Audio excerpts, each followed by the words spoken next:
So many thanks for the introduction and greetings from Singapore. I have a special relationship with Delhi. I'm born and brought up in Delhi, so I understand Delhi and Delhi culture very well. So my today's talk is going to focus on the a very fascinating and magnificent magnesium, which is now being targeted for both engineering and biomedical application. Now, this is just like one of my signature talk because this material has immense importance for the benefit of the whole planet, and you will see that how essentially the focus is on magnesium, and magnesium practically has a history of almost 100 years now, and its first glorified use was in the Second World War and around that decade. When you see the image on the left hand side, bottom left hand side, you see that a number of ladies working in the factories that was addressing the products from magnesium that included like tracer bullets, bombs, and lightweight equipment. To note here is a lightweight equipment because at that time there was a disruption in the fuel supply, and hence people understood the importance of lightweighting the engineering structure. And apparently in 1947, the year of our freedom from British rule, we have seen the magnesium coming in the aerospace sector. In 1950, you see the famous Beetle car on which many movies are made.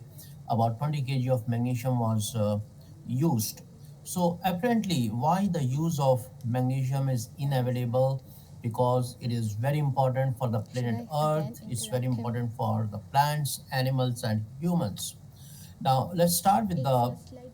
happy planet Earth. Are you able to see my slides moving? All right, so you've already heard me about why the magnesium is important. So it is important for uh, practically many aspects of the planet. And let's see the start from the planet Earth here. Are you able to see the moving slides?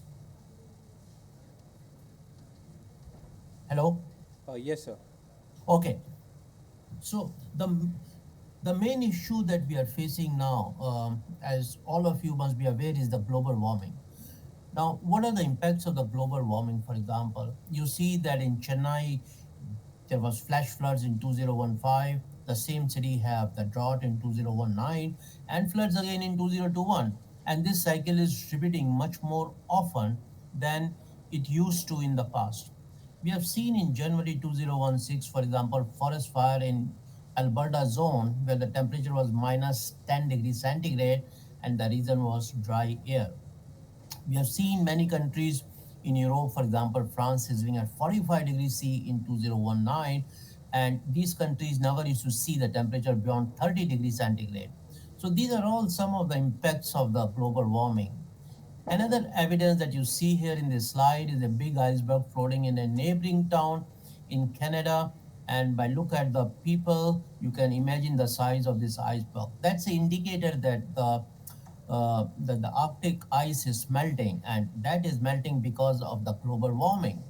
As a result of that, the food habits of the animals are changing, and it will lead to the change in the food habits of the humans also because of various factors that we are facing in a much more increasing way. In this picture, you see a polar bear is hunting on reindeer, which never used to be the case. The polar bear used to go to the sea and get the food.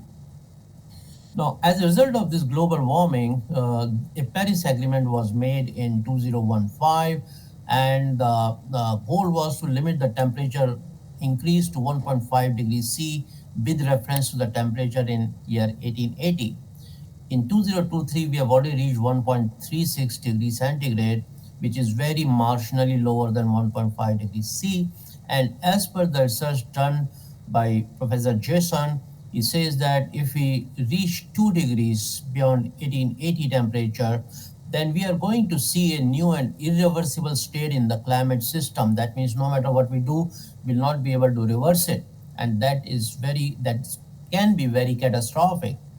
So apparently at that time they made some calculation and say that can we like reduce 2 billion tons of CO2 emission by 2025. So in that respect, COVID-19 came as a blessing in disguise, not that we want to see something like COVID in our lifetime again, but because of the COVID and freezing of all the transportation sector, we were able to save on 2.3 billion tons. Having said that, last 2 years, especially the last 18 months, have been the warmest in the human history because all the industry, all the transportation sector have come back with a vengeance, and we are emitting much more carbon dioxide than we used to do before.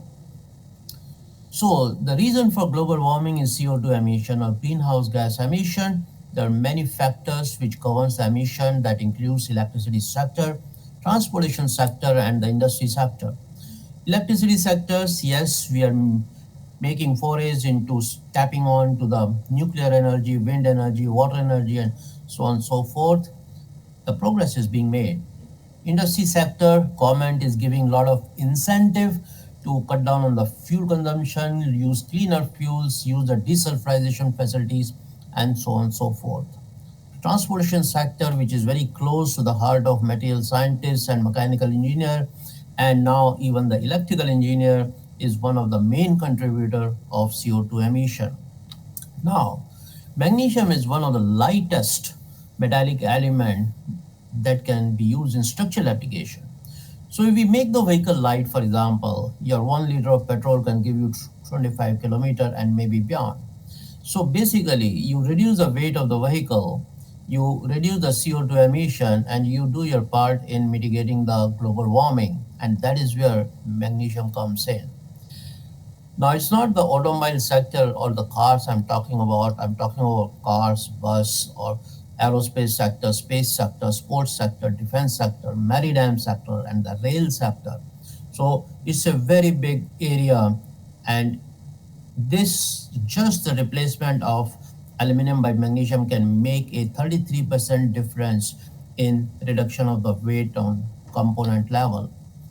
Now, why this is important? Because many of you may not know that where we are at this point of time, we have already entered the sixth mass extinction event. The mass extinction event means you lose 70 to 95% of plants, animals, or microorganism species. The first five were created by nature, and the last one we have seen the dinosaurs disappear. Sixth one is created by us because of the wrong choice of technology and the materials. Now, as a result of this reason, especially in the last century, we have seen that CO2 emissions is highest in 800,000 years. Global warming is happening. Arctic Ocean is going to be ice free by 2030. Sea level is rising by about 3.4 millimeter per year. And apparently, the extreme events like droughts, forest fires, floods, and tropical storms are increasing. The frequency is increasing, their duration is increasing. And on the graph on the bottom right hand side, you will see how much the floods and storms are increasing with respect to the say 1960, which is somewhere here. It is an exponential rise. Droughts are also showing their face. So apparently, because of all this thing, the doomsday clock, which predict the uh, doomsday for humans and all the living organism, has been just 90 second to midnight. In 2018, it was at 2 minutes. Now 30 second, it has moved forward. And this doomsday clock movement is based on the proliferation of nuclear weapon, climate change, and new technologies. So you see that how the climate change and new technologies are important for us to take control of. And looking at the COVID, the proliferation of biological weapon can also create an havoc. So maybe that should be another factor. Let's go on the spiritual side of that. One of the oldest culture, Mayan culture, predicted the uh, end of the world by 21st of December 2012. Nothing really happened, but that was a time when uh, all these scientists were coming together, understanding the uh, issues with the global warming. Now let's try to look at the Hindu philosophy, and if you look at this table, second last row, you will see the end of Kali Yuga is 2025. So now the issue is that if we don't take a uh, proactive approach, then these two philosophies, 2012 to 2025, they have given us a window to act. If we don't act, then we are going to have problem, and this magnitude of the problem will increase. Now, if you look at this slide, for example, the eco anxiety is surfacing in many people all around the world. And the picture on the top very clearly summarizes how the lightning, rains, forest fires, droughts are going to increase the lot of issues, lot of undesirable issues for us. The books are being written to stem down the eco anxiety in a fair amount of population. People are aware of it, especially the young generation. And I see a lot of people in the audience who are students, and you have to take it to the next level to understand, to say no to any material that is toxic, to say no to any technology that is not a green technology. And if you can do that, you can make a change.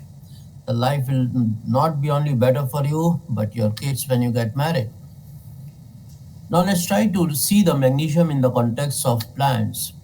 The work done by Australian researchers have shown that anything which goes in the soil may end up in the plant. What you see in the fluorescent images here is the absorption of manganese and the gold in the plant, because the soil was rich in that, or you can say contaminated in that. So not only these elements but aluminum also. If you look at the image on the left side, you see the plant on the right hand side is showing the stunted growth of the root. Stunted growth of the root means stunted growth of the plant as well. So now you can be vegetarian, you can be eating a lot of greens, but if your crops are grown on the contaminated soil, all this contamination is in the plant. No matter how you wash it, is not going to go out. So all this toxicity will end up on your dinner plate, which will cause a lot of health issues. If magnesium goes in there, magnesium is a nutritional element for practically all living organisms. And you see the plant on the right hand side is much longer roots, which is an indicator that this plant is going to be very healthy. Let's look into the context of humans and animals. The dog drinking contaminated water turning blue, the person who is intentionally contaminated, fictional character Hulk in the Avengers movie turned green. These are just one real example, one hypothetical example, but this can happen because it can lead to the gene mutation in the long term. And if you look at the image on the right hand side, you will see that if the toxicity goes into you, whether it's by air, by water, or by soil, it's going to lead to a lot of issues like neurological problem, cardiovascular problem, gastric problems, cancers, and so on and so forth. So we want to avoid anything that is toxic. Now, a relation of magnesium and human health, it is involved in 300 chemical reactions in the body. It's important for the muscular system, nervous system, cardiovascular system, immunity system. And if you have trouble sleeping, go to the pharmacy, buy a tablet of magnesium and keep taking that. It's available in the vegetables, grain, beans, nuts, and fish. And don't be surprised that magnesium ion is the fourth most abundant cation in the human body, and it is stored in the bones.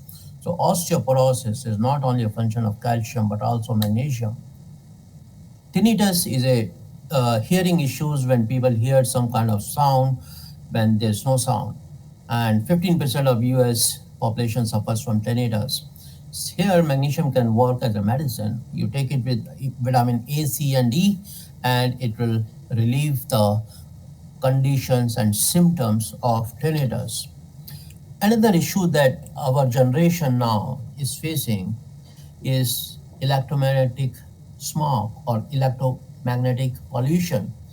Now, all of us have a handphone, we have laptops, we have refrigerator, we have TVs, food mixers, and many electrical gadgets in our home. The common thing in these electronic gadgets, even the microwaves, is that they emit electromagnetic waves, also known as electromagnetic pollution, which is the fifth largest pollution after noise, water, air, and solid waste pollution. When you're in the proximity of these devices and they're working, they emit electromagnetic waves absorbed by the body. Body does not know what to do with that, and it affects the metabolism and hormone production. When that happens, then it leads to something undesirable in the body, and that is where the World Health Organization has classified that as group 2B, possibly carcinogenic, means cancerous. No boundaries. This pollution has no boundaries. Everyone in the world have all these electronic gadgets. So we worked on magnesium and compared with aluminum, and we found that the radio wave shielding and microwave shielding of magnesium is similar or better than aluminum, which is commonly used for electromagnetic shielding. So I want to replace now aluminum by magnesium. The reason, I make my phone lighter, I make my laptop lighter. I replace aluminum, which is a neurotoxic element, by magnesium, which is a nutritional element.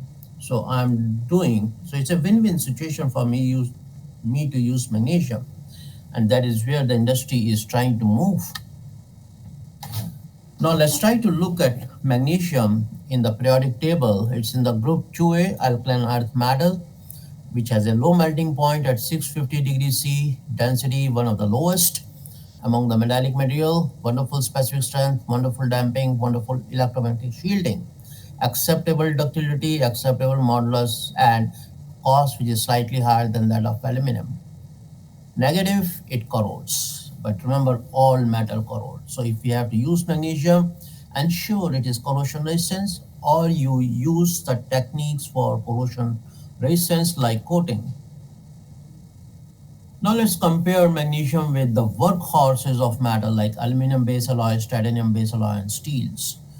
And if you look at the graph on your left hand side, you see that magnesium has the lowest density, it has one of the lowest melting point, it has one of the similar specific modulus and specific strength next to titanium, but titanium comes at 5 times the cost. Now, if you look at the graph, for example, on your right hand side, you see the y-axis is strength, x-axis is density, and the strength spectrum of magnesium is half that of aluminum. It overlaps with titanium, steel, and nickel. So that means we can replace aluminum, titanium, steel, and nickel with magnesium when the design is a strength-based design. And to expand the use of magnesium, the spectrum of the strength has to increase so that it can be used in more and more application. Sustainability is a big thing which everyone talks about. So are we short of magnesium? The answer is no. It's the sixth most abundant element in earth crust. It is the third most dissolved mineral in the seawater. And remember I told you 4% in human body. So it is everywhere, living and non-living. In the earth, it is 12 times more than that of aluminum. So that means if aluminum lasts for 100 years, this will last for 1200 years based on the existing rate of consumption. Let's try to look into the universe. Magnesium is even more available than iron. And that's why I say that magnesium is a God's own element.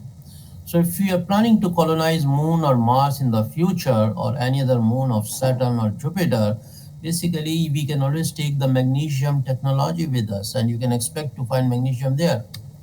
And now here is the recent news actually when the NASA tried to get some of the sample from an asteroid. The name is Bennu, and they find very interesting magnesium sodium phosphate.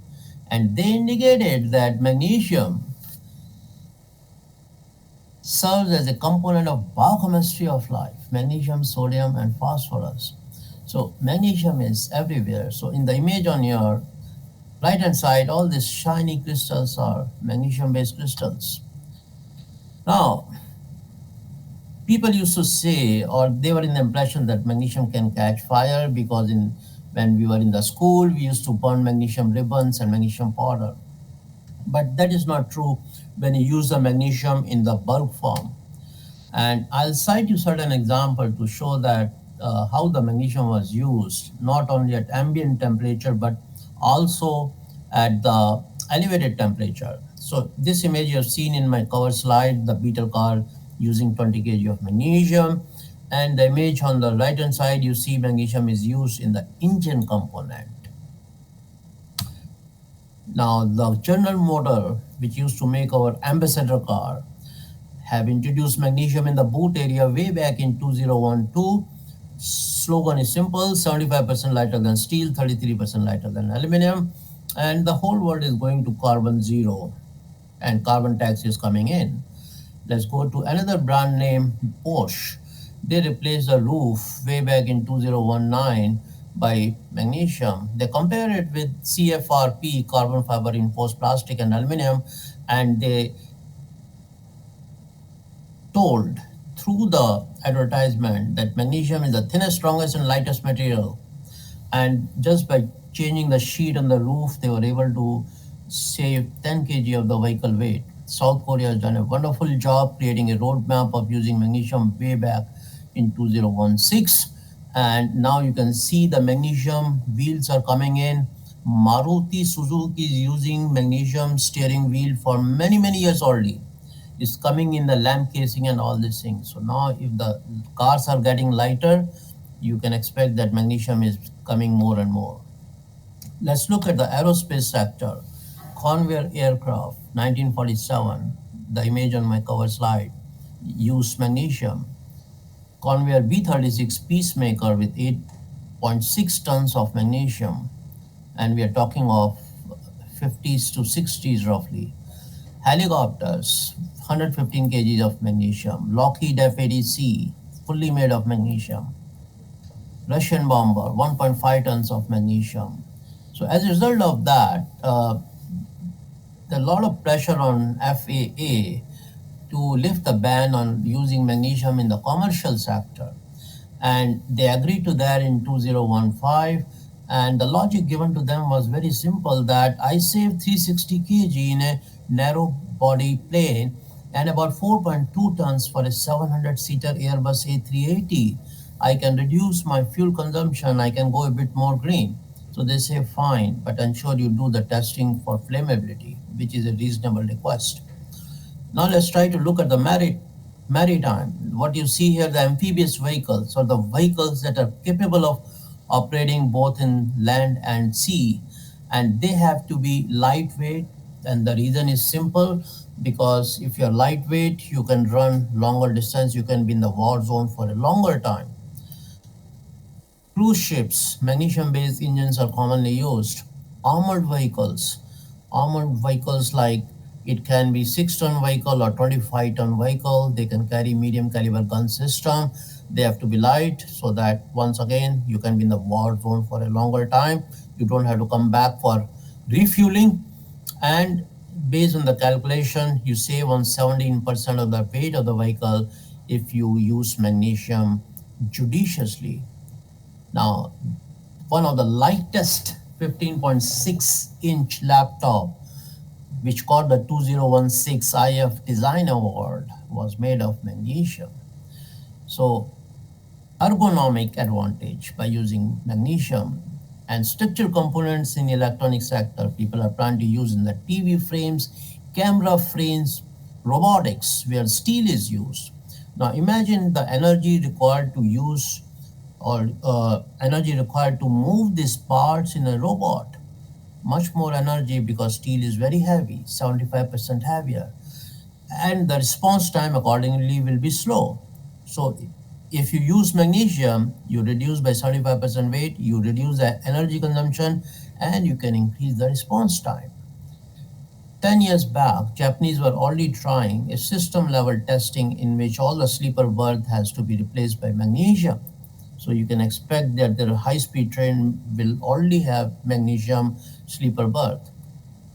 Now let's try to touch a bit of the research part, and I'm going to introduce the two techniques which was indicated by the MC in the beginning. And first of that is the uh, disintegrated metal deposition technique. Is a combination of casting and the spray deposition technique. Here we take the material in a crucible, graphite crucible. We use the resistance heating to heat it. We stir the material, which can be a monolithic material or a composite material. We bottom pour it, and once we are pouring, we hit with the argon gas jets so that it is split into droplets, and then we collected at the base of the chamber. And what you see on the right hand side is the typical facility that we have in the lab, working very well for last 30 years now. And the, these are the ingots you can get, you can machine to billet and the rods. And the second technique that we developed somewhere in 2005 is the photometallurgy technique, where we use a microwave for sintering. So in a typical powder metallurgy technique, we take the metal powder, or if you're making a composite, you can add reinforcement, you blend it, compact it, sinter it. Most of the researchers use a tube furnace to sinter it, and we modified the microwave based on some of the initial work in 80s and 90s in Penn State. And what we did was to create this inner, I will say, reactor chamber here. So where we do is that we take an outer crucible here, a inner crucible here. In between, we put silicon carbide as a susceptor. We took the metallic ingot, pretty good in size, 35 in diameter and about 40 in length, and we just cover it with the insulation. Now, when we sinter the material like magnesium, we have tried for magnesium, aluminum, solder materials, and so on and so forth. So for magnesium, we are able to sinter in 14 minutes, which is a 90% reduction in heating duration. Temperature 640, I don't have to use inert gas, air is good enough, and the energy consumption is also reduced by more than 90%. So the reduction in heating duration means my productivity increases. Reduction in the energy consumption means my method is green method, I'm using less energy. And the reduction in the heating duration and energy consumption make my product cheaper than my competitors. So that is where sometimes you have to go to the newer technology to make your materials. And here is that when you switch on the microwave, it heats the susceptor and it heats the billet, which also get heated from inside out because it also absorbs microwaves directly. Now, one of the material on which I worked is the magnesium-based nanocomposites. In the nanocomposite, we use the reinforcement at nano length scale. Typically in 80s and 90s and year 2000, most of the research was done on the micron size reinforcement. As you see in the images here, you apply the tensile stresses, the particle can break or debond. Once the breaking and debonding happens, your properties get compromised and you are not able to realize a full fracture strain or ductility and the strength. So we reduce the size to nano length scale, less than 100 nanometer, and by doing that, we are able to improve the ductility, modulus, dynamic properties, high temperature stability, creep properties, wear properties, fatigue properties, dry and wet corrosion resistance, ignition characteristics, electromagnetic interference, and the power response.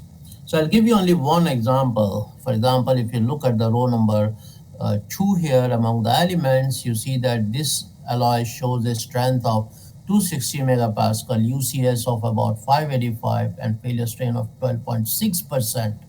Now, the importance of this value is that these values are greater than a WE43 alloys, which is used in the aerospace application and come with a very high price tag.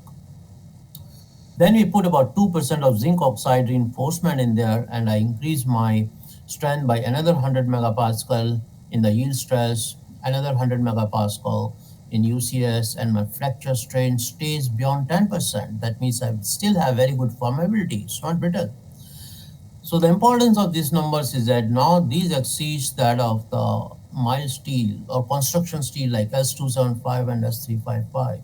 75% weight saving here, and a tremendous amount of cost saving if you just want to use the alloy. So these are just one of the examples of development of magnesium alloys and using the nanocomposite technology.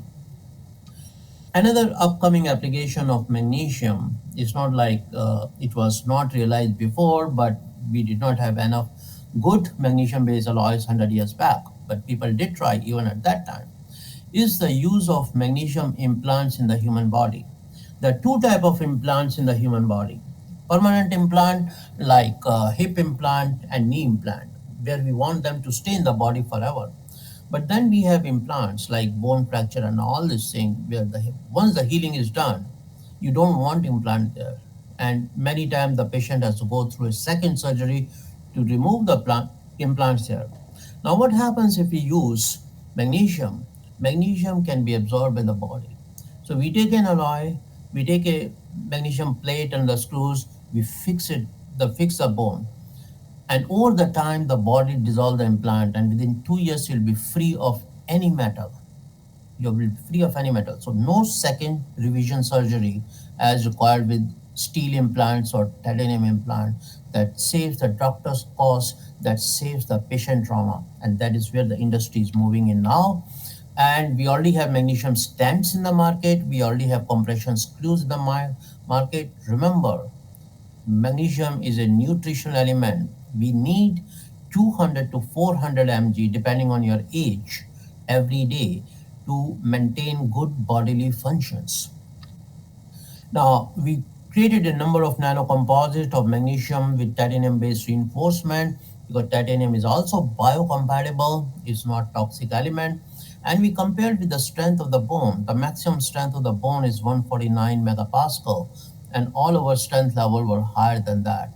Then we also tried to look at the compressive properties, and once again, the compressive properties were much higher than that of the strength depicted or exhibited or displayed by the bone. And that is not enough because when you put a material in the body, it has to meet two requirements, mechanical requirements and bio requirements. So we have to see how fast it's going to corrode. So we tested these materials in a biological fluid DMEM plus 10% FBS, and we also discussed with doctors. So you need doctors in your team, and they said that any corrosion rate which is less than zero point 0.1 millimeter per year will be suitable as a temporary implant. So we try to do that. Many of the composition fit the criteria.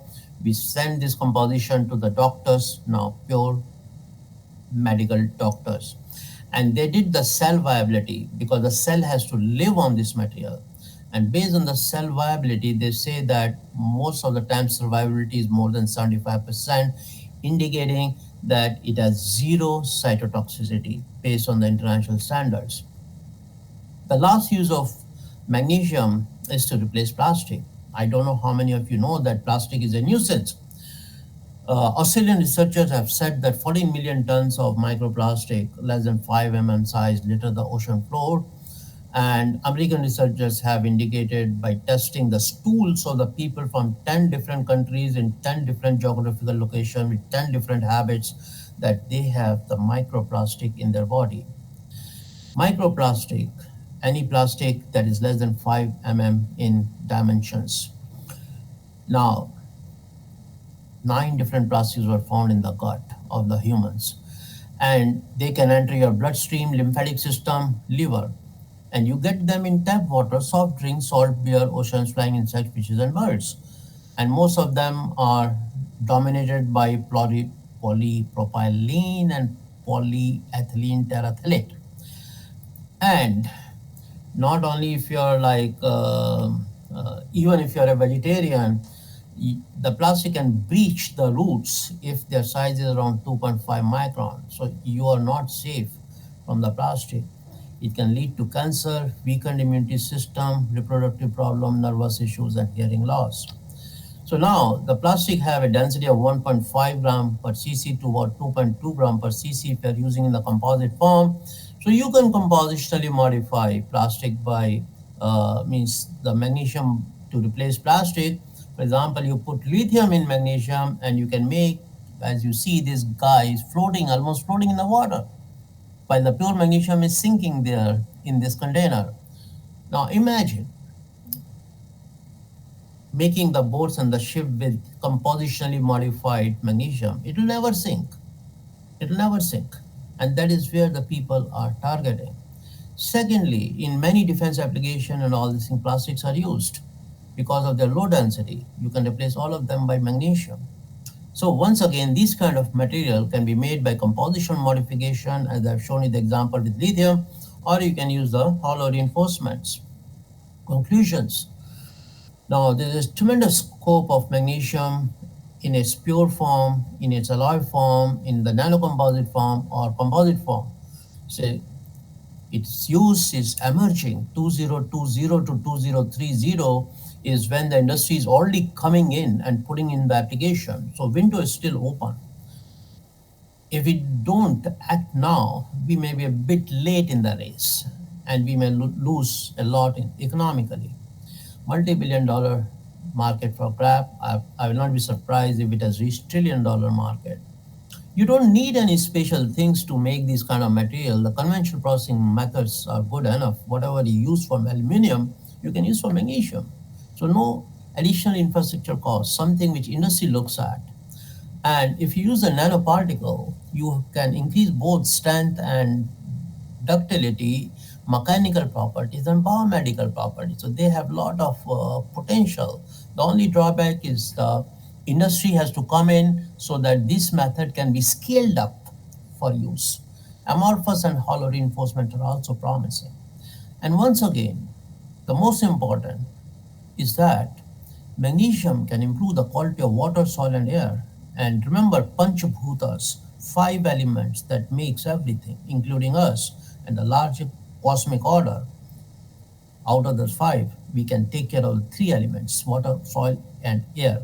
We don't know about fire and Akash, but that is shows the importance of magnesium. So my final remark, magnesium technology has arrived and it's time for industry to adopt for the benefit and benefit of planet living. This is in particular context of the Indian industry because many of the advanced countries like Germany, South Korea, China, they have already being used, they already have a roadmap, they have already put the products outside. So acknowledgement to all my students over the year, and I would like to thank you for your attention. I'm open to the question. You can ask through the chat box or you can ask otherwise.